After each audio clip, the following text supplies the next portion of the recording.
April 30-ന് മുമ്പ് പണി തീർക്കുമെന്ന് ജനങ്ങൾക്ക് ഉറപ്പു നൽകിയിട്ടും ഇടിയഞ്ചിറ റെഗുലേറ്റർ നവീകരണത്തിൽ ഇടപെടാതെ മാറി നിൽക്കുന്ന മണലൂർ MLA തുടരുന്ന നിസ്സംഗഭാവം നാടിന്റെ ശാപമാണെന്ന് മുല്ലശ്ശേരി ബ്ലോക്ക് പഞ്ചായത്ത് പ്രതിപക്ഷ നേതാവ് OJ ഷാജൻ പറഞ്ഞു.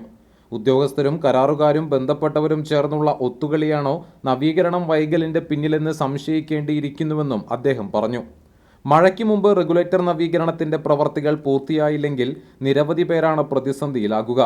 ആയിരക്കണക്കിന് ഏക്കർ വരുന്ന കോൾപ്പാടത്തെ നെൽകർഷകരും വെള്ളപ്പൊക്ക ഭീഷണി നേരിടേണ്ടി വരുന്ന പ്രദേശത്തെ ജനങ്ങളും ബുദ്ധിമുട്ടിലാകുമെന്ന് മനസ്സിലാക്കാതെ നിസ്സംഗനായിരിക്കുന്ന MLA മൗനം വെടിയണമെന്നും അടിയന്തരമായി ഇടപെടണമെന്നും ബ്ലോക്ക് പഞ്ചായത്ത് അംഗം OJ ഷാജൻ ആവശ്യപ്പെട്ടു.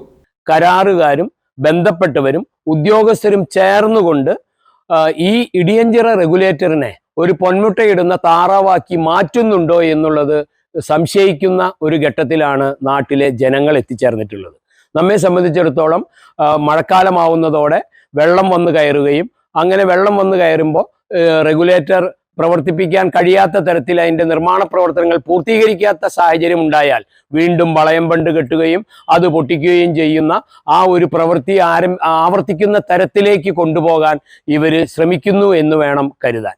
ബന്ധപ്പെട്ട MLAയോ ഉത്തരവാദപ്പെട്ടവരോ ആരും തന്നെ ഇത് ശ്രദ്ധിക്കാതെ വേണ്ട രീതിയിൽ ഈ നാട്ടിലെ ജനങ്ങളെ ബാധിക്കുന്ന, കൃഷിയെ ബാധിക്കുന്ന വളരെ ഗൗരവതരമായ ഒരു സംഗതിയാണ് ഇടിയഞ്ചിറ റെഗുലേറ്റർ എന്ന് ബോധ്യമുണ്ടായിട്ടും അതിനാവശ്യമായ രീതിയിൽ ശ്രദ്ധ കൊടുക്കാതെ അതിന് കൃത്യമായ സമയബന്ധിതമായി പണി പൂർത്തിയാക്കാൻ ശ്രമിക്കാതെ MLA കാട്ടിയ അവധാനത കൊണ്ടാണ് ഇത് ഇങ്ങനെ എത്തിച്ചേർന്നിരിക്കുന്നത്. ഇടിയഞ്ചിറ ബണ്ടിന്റെ പണി പൂർത്തിയാക്കേണ്ടതുണ്ട്. ഇടിയഞ്ചിറ റെഗുലേറ്റർ കൃത്യമായും നവീകരിച്ചുകൊണ്ട് നാട്ടിലെ കൃഷിയെ രക്ഷിക്കേണ്ടതുണ്ട്, കുടിവെള്ളത്തെ രക്ഷിക്കേണ്ടതുണ്ട്, വെള്ളപ്പൊക്കത്തിൽ നിന്ന് നാട്ടുകാരെ രക്ഷിക്കേണ്ട ബാധ്യത MLAക്കുണ്ട്.